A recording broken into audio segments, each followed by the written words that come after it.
শুভ নববর্ষের অনেক অনেক শুভেচ্ছা ও শুভকামনা রইল তোমাদের সবাইকে। আর নববর্ষ যেন আমাদের সবার জীবনে অনেক অনেক সুখ সমৃদ্ধি নিয়ে আসে। যেহেতু আজ নববর্ষ, তো নববর্ষ মানে বাঙালিদের নতুন জামা কাপড় আর অনেক অনেক রকমের খাওয়া দাওয়া, তাই না বলো? তো আজ যেহেতু নববর্ষ, তো আমি বলতে পারো এক ধরনের কি মহাভোজের আয়োজন করেছিলাম। তো আমি কি কি আয়োজন করেছিলাম তোমাদের সঙ্গে সেটা শেয়ার অবশ্যই করব। আজ যেহেতু মেয়ের ছুটি ছিল, তো আমার শ্যুট করতেও অসুবিধা হয়নি, না হলে এত কিছু আয়োজনের মধ্যে আমি শ্যুট করতেই পারতাম না। তাহলে তোমাদের সঙ্গে কেমন করে শেয়ার করতাম বলো?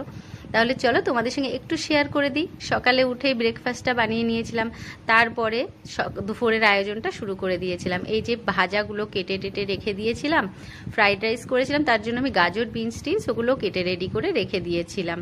তারপরে আমের চাটনি করেছিলাম, আর বাজার থেকে চলে এসেছিল ইলিশ মাছ। তোমরা তো জানোই আমরা মাংসটা বেশি খাই না, মাছটাই বেশি খাই। তো ইলিশ মাছ অনেক দিন থেকে ভেবেছিলাম যে যেদিনকে নববর্ষ ওই দিনকে ইলিশ মাছই আনবো। ইলিশ মাছটা সর্ষে পোস্ত বাটা দিয়ে খেতে তো খুবই ভালো লাগে, বাঙালিদের খুবই ফেভারিট, তাই না? তো আমি সেটাই করে নিয়েছিলাম আজকে। তো আষ্টের যেগুলো কাজ হয় না, ওগুলো আমি স্নান করার আগেই রেডি করে রেখে যাই।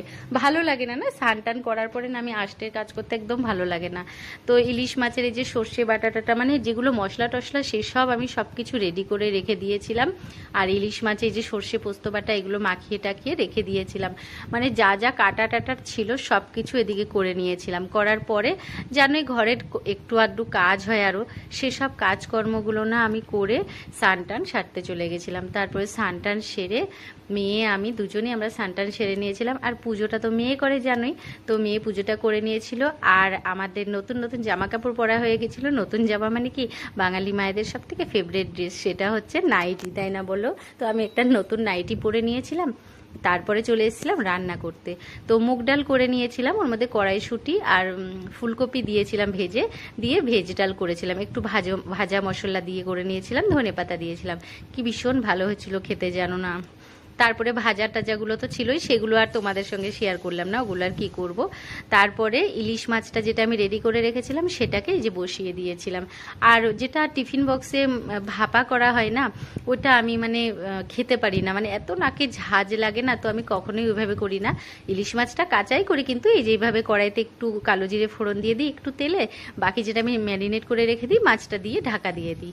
তারপরে করে নিয়েছিলাম ফ্রাইড রাইসটা। আর ভাতটা তো তোমরা জানোই আমি আগে বানিয়ে নিই বিনস গাজর টাজর দিয়ে, তারপরে ঘিতে কাজু কিশমিশটি দিয়ে একটু আদা বাটা দিয়ে ফ্রাই করে নিই। তারপরে করেছিলাম পনির রেজালা।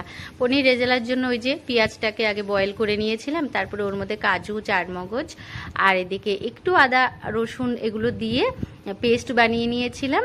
খুব ভালো হয়েছিল খেতে, জানো না? পনির রেজালাটা একটু টক দই দিয়ে দিয়েছিলাম, আর একটু গোলাপ জল, একটু কেওড়া জল, একটু মিষ্টি আতর। আর মাটন তো আমরা খাই না জানোই, তো মাটনটা বাইরে থেকে নিয়ে এসেছিলাম। সন্ধেবেলা একটু ঘুরু ঘুরু না করলে কি হয়, দেখো আমরা বেরিয়ে গেছিলাম ঘুরু ঘুরু করতে। তাহলে আজকের জন্য এইটুকু। কেমন লাগলো কমেন্ট করে বলো। Take care, by.